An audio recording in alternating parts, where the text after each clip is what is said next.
अच्छा क्या हो गया अपने लतीफ़ से ना सुनो तो है। सुनो, मैं यहाँ पे ये बता रही थी मुझे अब इसकी कुछ ग्रांड परमिशंस वगैरह करवानी है, वो मैं बताती हूँ। सही है, और इसके अलावा आपका जो है वो मैं बताती हूँ। चलो, डेटाबेस के अंदर अगर आप यहाँ पे देखो तो ये डेटाबेस होता है, ठीक है। जब मैंने ये खोला है कोई भी, सही है, इसी के साथ यहाँ पे एक सिक्योरिटी भी आ रही होती है, ये सिक्योरिटी का टैब भी आ रहा होता है, ठीक है। इसके बाद होता है लॉगिन, यहाँ लॉगिन बने हुए होते हैं, ठीक है, कि आप किस से लॉगिन हुए हुए हो, क्या यूजर नेम है, क्या पासवर्ड है, क्या चीजें हैं, ठीक है, वो यहाँ पे बना हुआ होता है। सही है। अच्छा,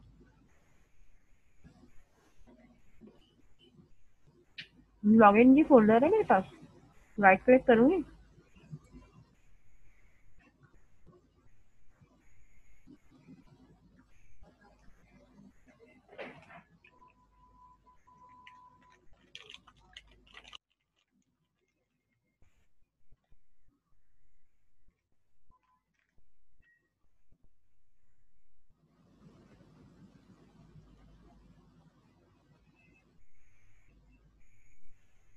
ठीक है, यहाँ पे मैंने कर दिया न्यू लॉगिन।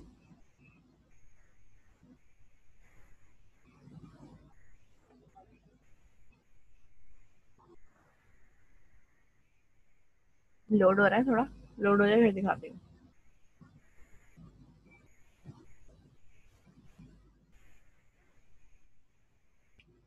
ठीक है, मैं आपसे कहता हूँ लॉगिन नेम लिखो। ठीक है, यहाँ पे सर्च का भी ऑप्शन होता है कि आप कोई सर्च करना चाहते हो तो आप यहाँ से सर्च भी कर सकते हो।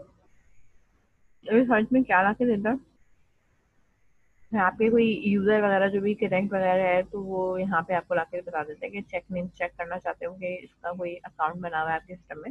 ठीक है, नहीं है तो नहीं बना। मैंने खैर अपने नाम से बनाना है तो मैंने यहाँ पे अपना नाम लिखा। विंडोज ऑथेंटिकेशन में नहीं बनाना है, इस पे बनाना है, सर्वर ऑथेंटिकेशन में बनाना है। ठीक है, पासवर्ड लिखूंगी। नाम जो होता है ना, जैसे हम एस ए लिखते थे उसकी जगह पे हम ये नाम लिखेंगे। ठीक है, पासवर्ड लिखना है, कंफर्म पासवर्ड करना है। ठीक है,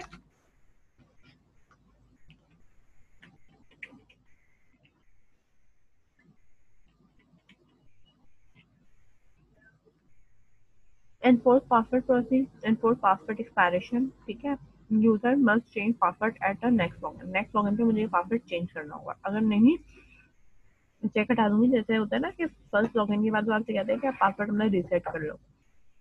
ठीक है, तो मैंने मुझे हटा दिया, user must change password and next login के ऊपर उसको पासवर्ड चेंज करने की जरूरत नहीं है, जो उसने यहाँ पे रख दिया वही चला लो।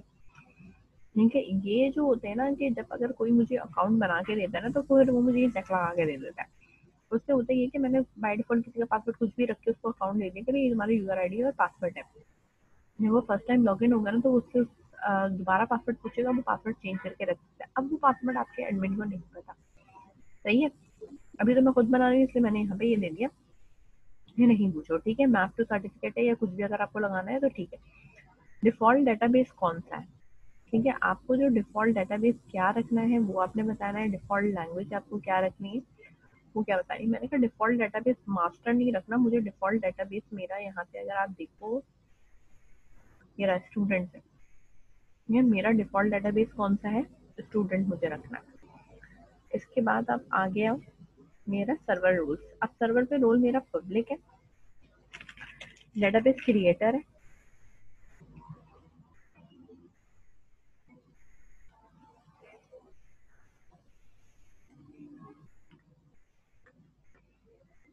सिर्फ रोल जो है ना वो आपने यहाँ पे डिफाइन करना है। ठीक है, इसको मैं करवाती हूँ।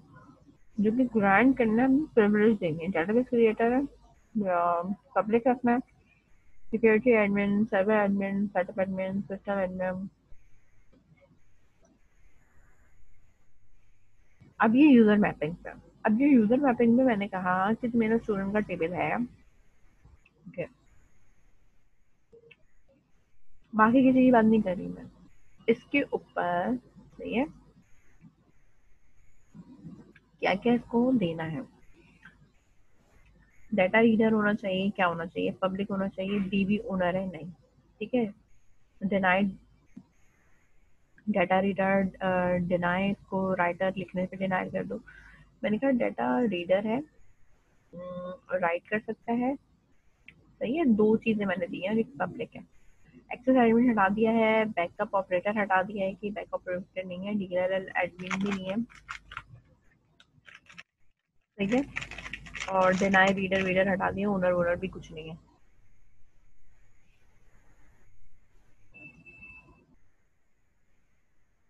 ठीक है, ओके कर दिया। ये मेरे पास बनी है, मैं यहाँ से इसको हो रही हूँ डिस्कनेक्ट। दोबारा मैंने कनेक्ट करा, अब मैं यहाँ अपना नाम लिखूँ,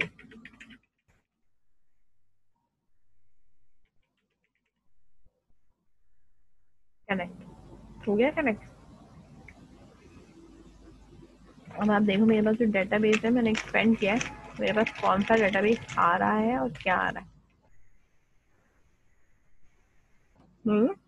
ये सारे आ रहे हैं मेरे पास। मैं इनमें से किसी को नहीं खोल पा रही हूँ। ये देखें, ये एक्सपेंड हो रहा है या वो एक्सपेंड हो रहा है, जो भी अभी होगा सिलेक्ट होगा।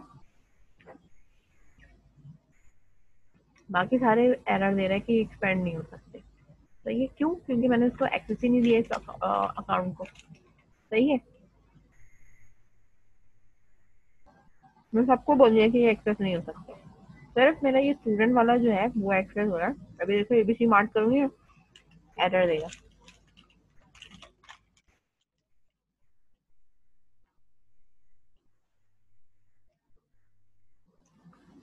देखा, आप इस डेटाबेस में नहीं जा सकते, मतलब आप इस डेटाबेस से कुछ नहीं कर सकते। अब जो ये स्टूडेंट वाला है मेरे पास, ठीक है, अब मैं अगर न्यू क्यूरी करती हूँ, ठीक है, इस चीज को देखो, जो यूजर है ना उसी से चीजें चल रही हैं।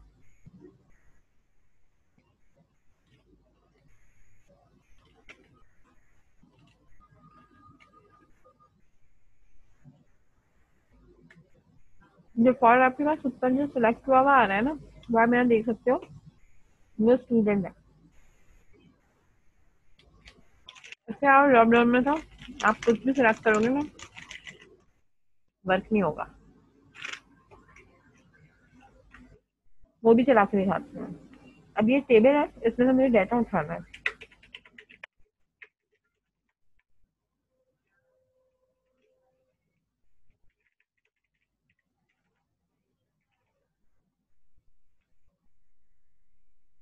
आ रहा है डाटा, रिकॉर्ड इंसर्ट कराना।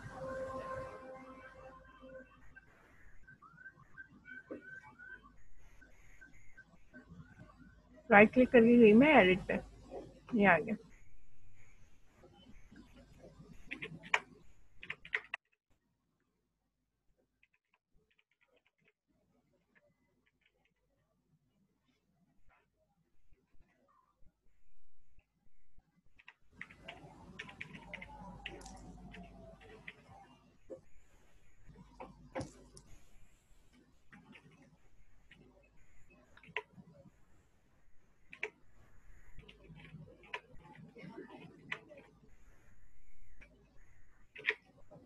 ठीक है, ये रिकॉर्ड मेरे पास इंसर्ट भी हो रहा है।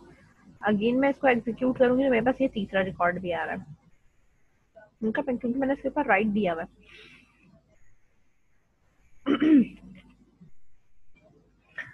अच्छा, मैं अब इसमें से कोई टेबल ना ड्रॉप करके देखती हूँ कि मैंने जो टेबल बनाया हुआ है ना, EMP वाला, वो ड्रॉप होता है। ड्रॉप टेबल EMP, ठीक है। Can not drop the table because do not exist or your don't have a permission, या तो आपके पास, ठीक है, परमिशन नहीं है, वो या तो कह रहा है कि वो है नहीं। टेबल तो है मेरे पास, लेकिन मेरे पास परमिशन नहीं है कि मैं इसको डिलीट कर सकूं। ठीक है, पर्सन, ठीक है, हमारे पास परमिशन नहीं है, हम सिर्फ रिकॉर्ड इंसर्ट कर सकते हैं और डिलीट भी दिखा देती हूँ, डिलीट कर सकते हैं यानी। ठीक है, लेट्स सपोज हमारे पास रिकॉर्ड है, अभी तक जो हमारा काम हो रहा है वो सिर्फ हो रहा है इंसर्ट और सिलेक्ट पे काम हो रहा है। लेट्स सपोज मुझे रिकॉर्ड नंबर 2 डिलीट करना, ठीक है, delete from employ where EMP ID is equal to 2। ठीक है, एग्जीक्यूट कह रहा है डिलीट स्टेटमेंट। ठीक है, कॉन्फ्लिक्ट क्या कर रही है, या तो वो ये कह रहा है कि कॉन्फिडेंट अगर ओके ये अटेंडेंस में कहीं यूज हो रहा है। ओके 3 हम कर देते हैं क्योंकि इसके अलावा हमने कहीं और तो कुछ किया नहीं, क्योंकि 3 ठीक है डिलीट हो रही है। ठीक है, वो हमारे पास कहीं यूज हो रही होती है ना अगर आईडी, तो वो रिकॉर्ड डिलीट नहीं होने देता। वो कहता है कि पहले उस टेबल से जाके रिकॉर्ड डिलीट करो, फिर आप एक्चुअल में कहता है तो मैंने अभी 3 क्रिएट करी तो 3 मैंने डिलीट भी कर दी क्योंकि मैंने उसकी अटेंडेंस मार्क नहीं करी एम्प्लॉय के टेबल पे जाके। बात समझ में आई? मैं टेबल डिलीट नहीं कर सकती, इंसर्ट पे काम कर सकती हूँ, अपडेट पे काम कर सकती हूँ और डिलीट रिकॉर्ड पे काम कर सकती हूँ। इसके अलावा मैं कुछ नहीं कर सकती इस वाले से। और ना ही मैं किसी और डाटाबेस के अंदर एंटर हो सकती हूँ, ना ही मैं किसी और डाटाबेस का कुछ देख सकती हूँ। यहाँ पे आपके पास और भी डाटाबेस मौजूद है। ठीक है, हमारे पास सपोज हम किसी और को यूज करके देखते हैं कि क्या वो डाटाबेस यूज हो रहा है। Let's suppose ABC hospital use करते हैं, यूज ABC हॉस्पिटल, एग्जीक्यूट। ठीक है, वो कह रहा है कि आपके इस यूजर नेम के ऊपर इस डेटाबेस का कोई एक्सेस नहीं है। ठीक है, तो आप इसको इस्तेमाल नहीं कर सकते। इतनी बात समझ में आई है सिक्योरिटी जो मैंने लगाई है। यहाँ तक बेटा किसी को कोई भी इशू है तो पूछ लें।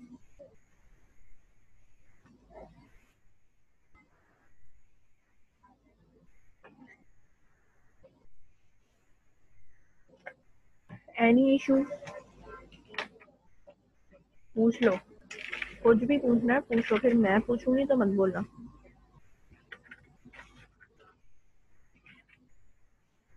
नहीं पूछना।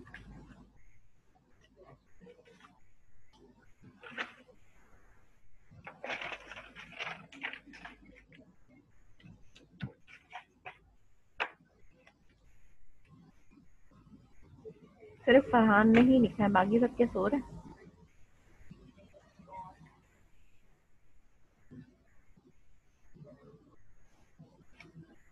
आहद मुबशर समझ में आया? मैं एक एक का नाम लेके पूछ रही हूँ, सही है ना?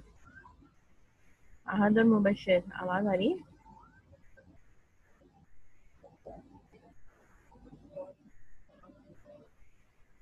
आहद, आवाज आ रही है?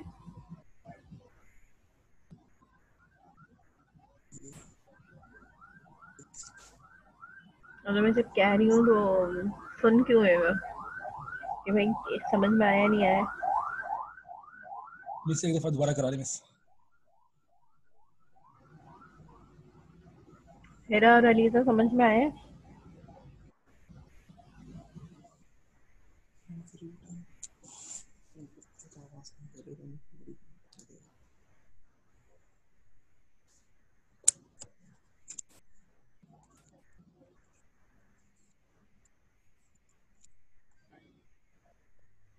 मैंने हेरा अलीजा से पूछा था सुबह, तुमसे तो मैंने पूछा ही नहीं।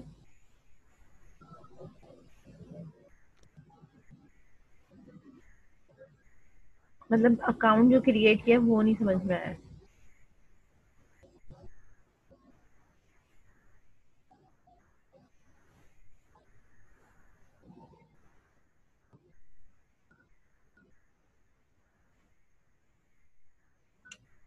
कोई पार्टनर वार्टनर नहीं है, सही है ना? सब दुनिया में अकेले हैं और अकेले ही जाएंगे, कोई पार्टनर नहीं।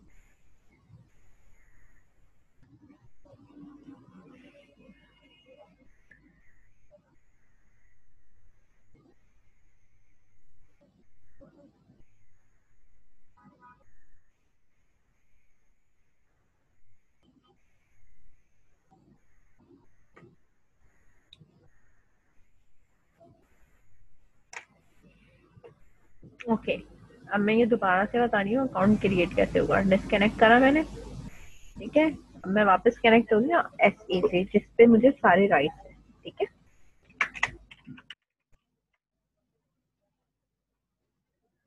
सही है। अब मैं इस पे कुछ भी काम करूंगी ना वो एग्जीक्यूट होगा।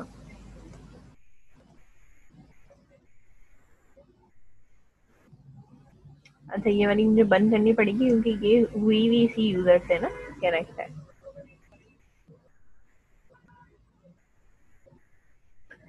मैंने यहाँ किया था सिक्योरिटी में जाके लॉगिन में, आप यहाँ देख रहे हो कि मेरा ये बना हुआ है। ठीक है, मैं अगर चाहूँ तो इसको यहाँ से डिलीट भी करना चाहूँ तो ये डिलीट भी हो जाएगा। ठीक है, डिलीट कर दिया।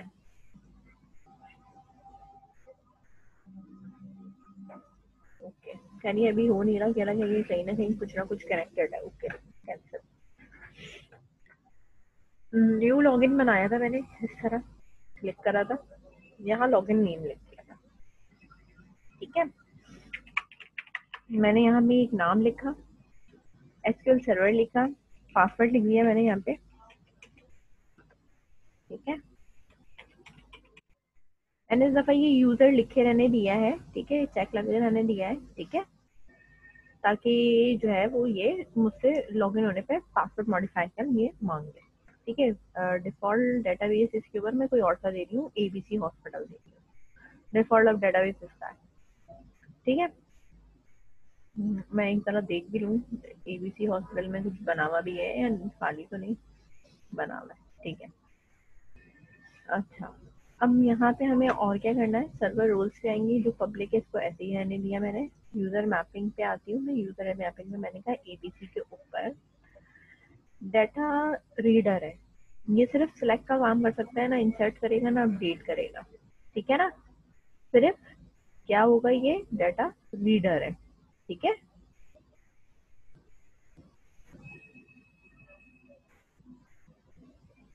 कौन सी सर्टिफिकेट का मेल आएगी है?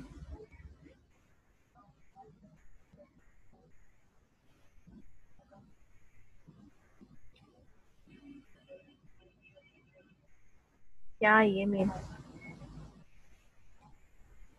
एनीडेक्स लो मुझे, मैं खोल के दिखाओ क्या है। मुझे क्या पता क्या मेल आई है। डाटा रीडर का मतलब ये है कि वो सिर्फ रीड करेगा शामिल, यानी सिलेक्ट की सारी क्यूरी लग सकती है इसके ऊपर। ठीक है, एनीडेक्स देना, फिर मैं देखती हूँ क्या है।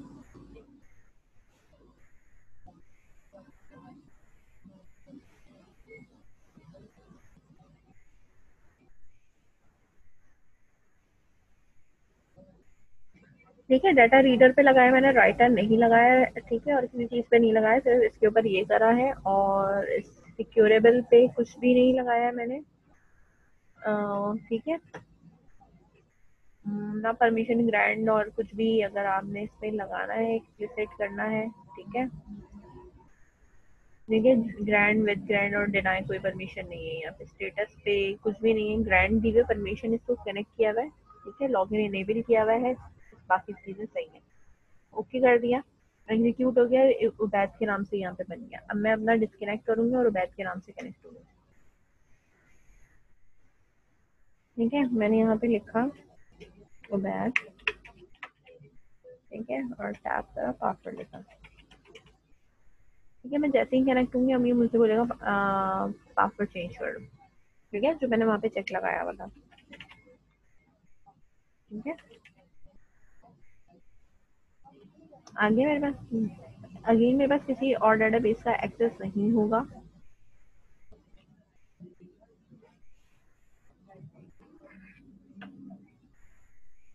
एक मिनट रुका, देखती हूँ। ठीक है, एबीसी हॉस्पिटल है, टेबल है। ठीक है, मैं अब यहाँ पे न्यू क्यूरी करती हूँ और आपको दिखाती हूँ। ठीक है, लेट्स सपोज मैंने यहाँ लिखा सेलेक्ट स्टारे फ्रॉम रजिस्टर का एक टेबल है, इसके अंदर आपने सेलेक्ट करना है। ठीक है, इसके अंदर कुछ भी नहीं है। ठीक है, email ID, password and role. अब मैं कह रही हूँ कि भाई इसके अंदर रिकॉर्ड इंसर्ट करना है, तो आप देखिए जो क्यूरी होती है ना, इंसर्ट इनटू रजिस्टर। ठीक है, वैल्यूज।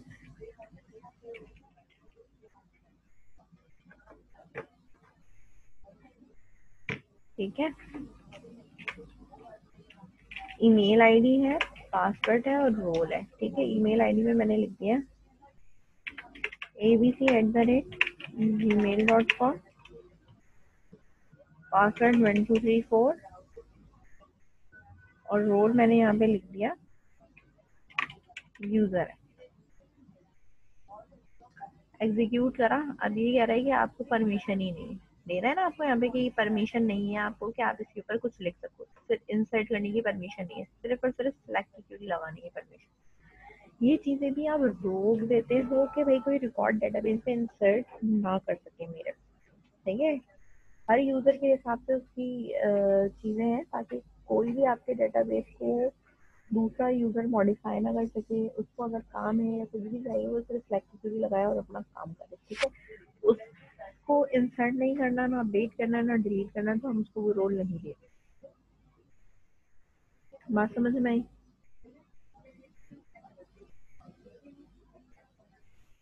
यहाँ पे कोई इशू?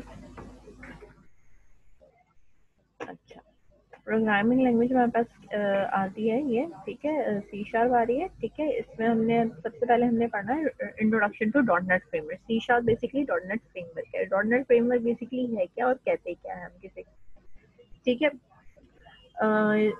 डॉट नेट फ्रेमवर्क जो है वो एक रेवोल्यूशनरी प्लेटफॉर्म है, क्रिएटेड बाय माइक्रोसॉफ्ट ने क्रिएट किया फॉर एप्लीकेशन डेवलपर, यानी एप्लीकेशन डेवलपर्स के लिए जो है वो ये प्लेटफॉर्म क्रिएट किया गया है। इंक्लूड अ सर्वर टूल्स, इसके अंदर इंक्लूड करें कुछ टेक्नोलॉजीज करें जो कि सिंप्लीफाई करती हैं आपके सॉफ्टवेयर डेवलपमेंट के लिए, यानी आप इससे सॉफ्टवेयर डेवलपमेंट आसानी से बना सकते हो, ठीक है, डेवलप कर सकते हो, ठीक है।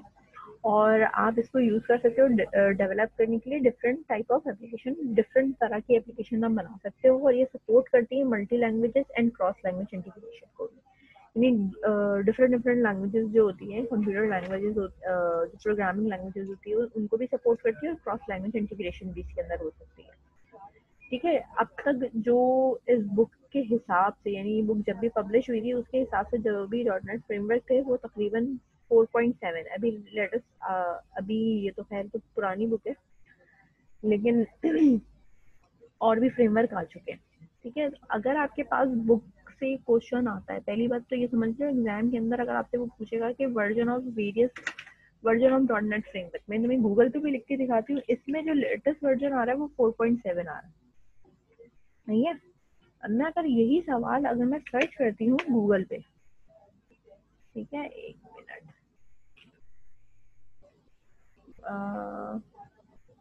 Version of dot net framework,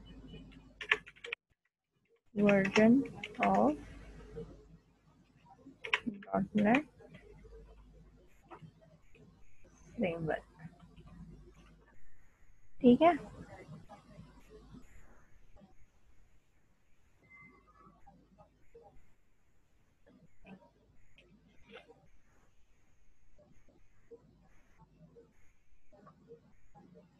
आ रहा है ना 4.8, सही है। बुक में क्या है? अब अगर आपने इंटरनेट से अगर ये जवाब, यानी आपने अपने जवाब इंटरनेट से दिया होगा ना, तो आपका जवाब गलत हो जाएगा, जबकि लेटेस्ट वर्जन वो है, लेकिन आपकी बुक में क्या दिया हुआ है 4.7। तो जो बुक का आंसर है ना वो ही आपने टिक आउट करना होता है, जो गूगल पे आ रहा होता है ना वो टिक नहीं लगाना होता है, क्योंकि बुक जब प्रिंट हुई है ना तो वो उसके हिसाब से क्वेश्चन का उसी के हिसाब से जवाब होता है, सही है। बात समझ में आ रही है मैं कहना क्या चाह रही हूँ?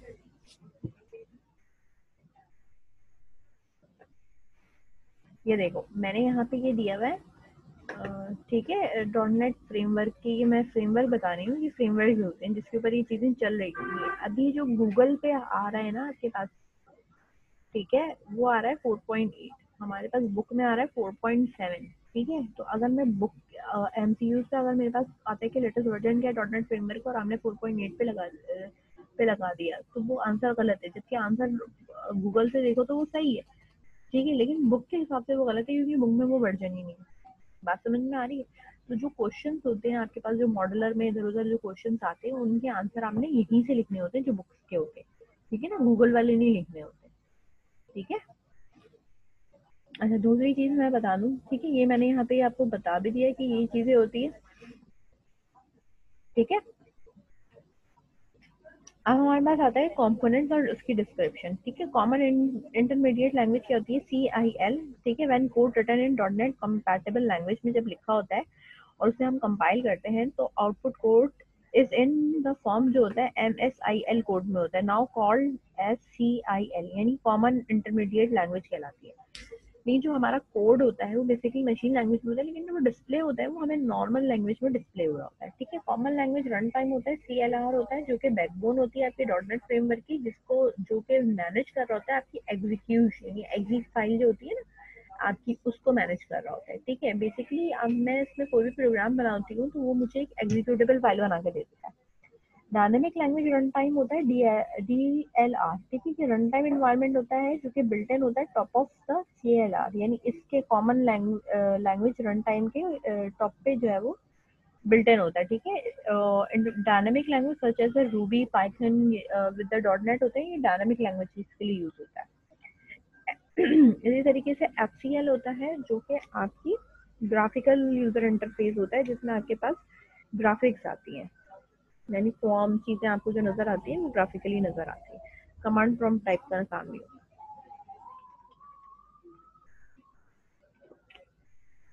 अच्छा, कॉमन टाइप सिस्टम भी होता है हमारा, CTS होता है, जो कि वे डिस्क्राइब करता है कि आपके supported type of establish framework और क्रॉस लैंग्वेज एग्जीक्यूशन क्या होती है।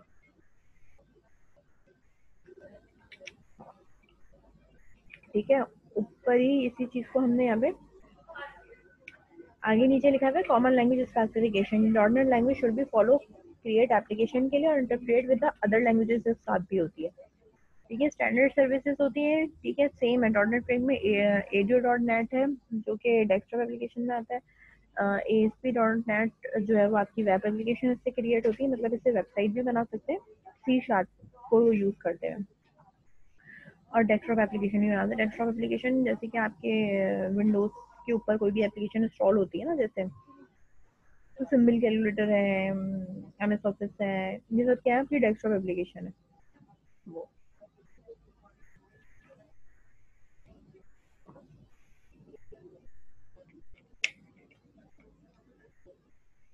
टू कोर कंपोनेंट्स होते हैं इंक्लूड, ऐसे ये खैर बहुत थ्योरी है, मैं इसको जब क्लास में आओगे ना तो मैं इसको थोड़ा डेप्थ में बताऊंगी। अभी मैं तुम्हें वो चीजें बता देती हूँ जो कि तुम्हें आसानी से क्लियर हो जाए।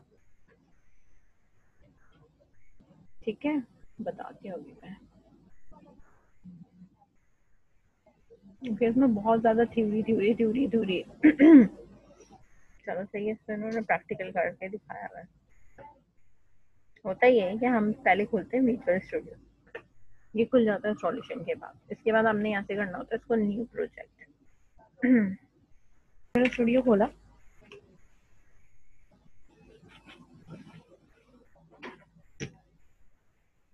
न्यू प्रोजेक्ट किया, विजुअल C# में विंडोज में कंसोल एप्लीकेशन सेलेक्ट किया। यहाँ आने के बाद आपने अपनी एप्लीकेशन का नाम रखा है कंसोल app_01। इधर भी अंडरस्कोर लगाया। सेव मुझे कहाँ करना है, वहां से मैं उसका फोल्डर सेलेक्ट कर लूंगी कि जिस फोल्डर में मुझे ब्राउज करके उसको प्लेस करना है। मैंने कहा भाई ये इस फोल्डर में रख दो। ठीक है, ये प्रोजेक्ट का फोल्डर है। ठीक है, इसको मैंने यहाँ पे कर दिया ओके। अब ये क्रिएट होगा और इस तरीके से डिस्प्ले होगा। सही है,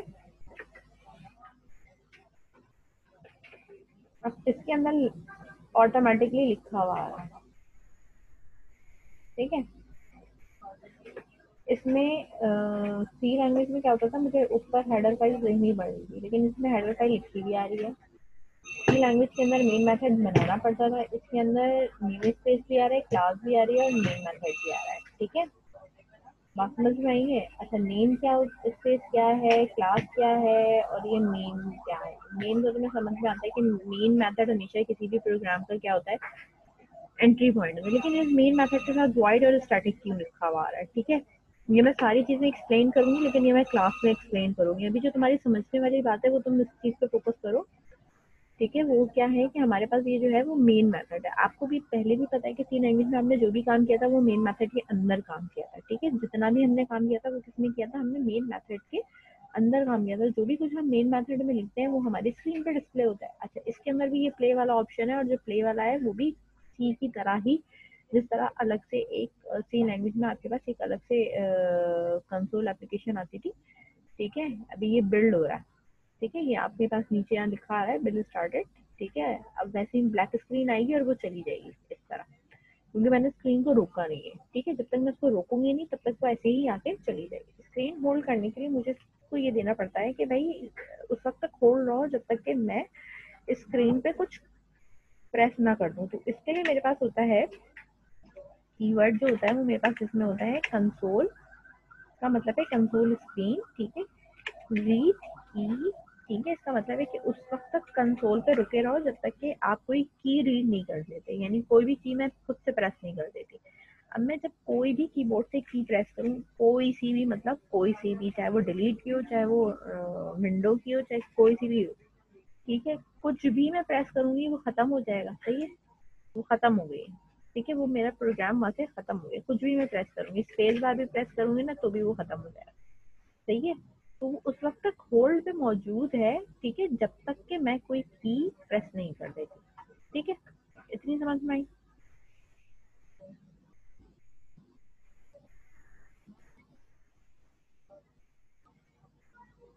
ठीक है, अब अपना माइक खोल के बोल लेना अगर कुछ भी प्रॉब्लम हो। सही है? अब मेरे पास यहाँ पे ये है कि मुझे अगर कुछ टाइप करना है, यानी कोई मैसेज लिखवाना है उस कंसोल के ऊपर। ठीक है, तो मैं यहाँ पे लिखते हैं, हम जो है यहाँ पे लिखते हैं कंसोल डॉट राइट लाइन का फंक्शन यूज करते हैं। उसमें हमारे पास क्या था, प्रिंट टेक्स्ट का था। ठीक है, इसमें हमारे पास क्या है, कंसोल डॉट राइट लाइन। इसमें मैंने लिखा प्रोग्राम इन सी शार्प। ठीक है, रन करना है। ठीक है, लिखा हुआ आ रहा है फर्स्ट प्रोग्राम इन सी शार्प। बिल्कुल वैसे ही आपको आउटपुट नजर आएगा जैसे सी लैंग्वेज के अंदर आपका आउटपुट नजर आया था। बात समझ में आई? यहाँ तक समझ में आई बात?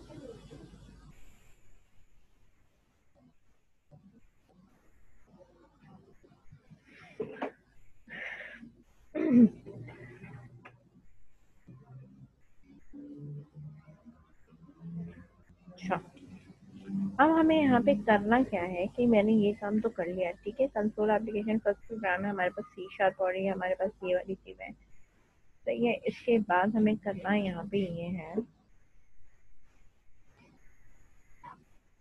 वैसे तो मैंने दे दिया है। ठीक है, अब कोई नंबर लेना है या कुछ भी प्रिंट कराना है, आप प्रिंट करा सकते हो। स्कैन कराना है तो आप इसमें स्कैन भी करा सकते हो। उधर स्कैनर के लिए आप क्या करते थे, स्कैनर का मेथड यूज करते थे, वेरिएबल्स बनाते थे। इसमें भी सेम इसी तरीके से काम हो सकता है। ठीक है, मैंने यहाँ पे लिया वेरिएबल बनाना है, इंटीजर का मतलब है नंबर के लिए बनाना है, और उसके लिए बनाना है तो स्ट्रिंग में। लेट्स सपोज मुझे कोई नेम स्टोर कराना है, पूछना है, मैंने लिखा है स्ट्रिंग। ठीक है, इसमें स्ट्रिंग एस कैपिटल से भी लिख सकते हैं और स्ट्रिंग इसके अंदर स्मॉल से भी लिख सकते हैं। ठीक है, जो कैपिटल वाला है वो क्लास का नाम उसमें आता है, वो मैं अलग से बताऊंगी। नॉर्मली जो डेटा टाइप में आता है वो ये वाला है। ठीक है, मैंने कहा स्ट्रिंग नेम चाहिए। बाय डिफॉल्ट मेरे पास कोई नेम नहीं है, तो मैंने इसको यहाँ पे एम्प्टी करके इस तरीके से छोड़ दिया। ये एम्प्टी ग्रीन अंडरलाइन ये उस वक्त देता है कि भाई वेरिएबल बना हुआ है लेकिन इसका इस्तेमाल कहीं नहीं हुआ, तब तक वो ग्रीन लाइन देता रहेगा जब तक कि मैं इसको यूज नहीं कर लूंगी। ठीक है, मैं यहाँ पे इसको मैसेज दे रही हूँ कंसोल डॉट राइट लाइन के अंदर, एंटर योर नेम। ठीक है, अब मैं अगर इसको चलाती हूँ, अभी स्कैन नहीं हो रहा। ठीक है, अभी मेरे पास कर्सर नीचे आ रहा है। ठीक है, अब मुझे कर्सर जो चाहिए वो मुझे एक लाइन में ही चाहिए, तो इसमें आपने इसको लिखा है कंसोल डॉट राइट। ठीक है, अब कर्सर इसके आगे आ रहा है। सही है, ये बात समझ में आई? अच्छा, इसके बाद मैं बताती हूँ आपको। हाँ, अब मैंने यहाँ पे इसको मैसेज दिया है ना कि भाई आपने अपना नेम लिखना है। अगर मैं मैसेज नहीं दूंगी तो यूजर को क्या पता चलेगा? कमेंट के लिए आप ये लगाते हैं फॉरवर्ड स्लैश डबल। इसका मतलब ये होता है कि कुछ वो लाइन आपकी जो है वो एग्जीक्यूशन में डिस्प्ले नहीं होगी। अब यहाँ पे मैंने करा हुआ है, लेकिन ये मेरे पास यहाँ पे ही आ रहा है। ठीक है। अच्छा, स्कैन कराने के लिए आप यहाँ पे स्कैनर यूज नहीं करते, सिर्फ इतना लिखते हैं, name is equal to console पे जाओ और रीड कर लो पूरी लाइन को, जो भी कुछ लिखा हुआ है पूरे को रीड करके आ जाओ। ठीक है, तो ये मेरे पास नेम के अंदर स्टोर हुआ है। सही है। इसके बाद मुझे इसका डिस्प्ले देखना है, तो मैं यहाँ इसका डिस्प्ले देखूंगी और मैं इसके ऊपर यहाँ पे लिखूंगी message your name is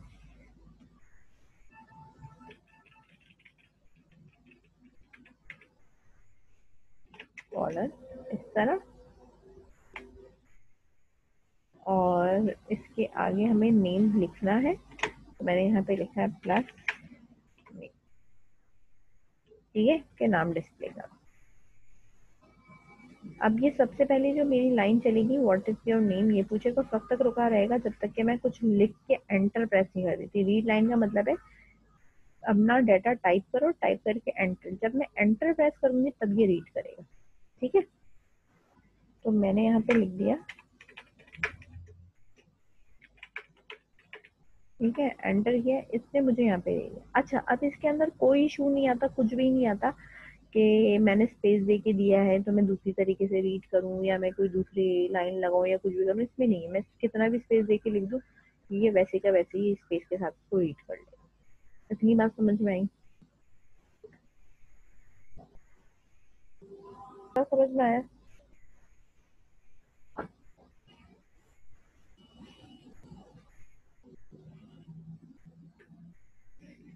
application में रन यहाँ से होगा, और अगर सॉफ्टवेयर में रन करोगे तो ये रन, इस पे ये लिखा होगा और इस वाले पे नीचे दिया हुआ रन। ठीक है,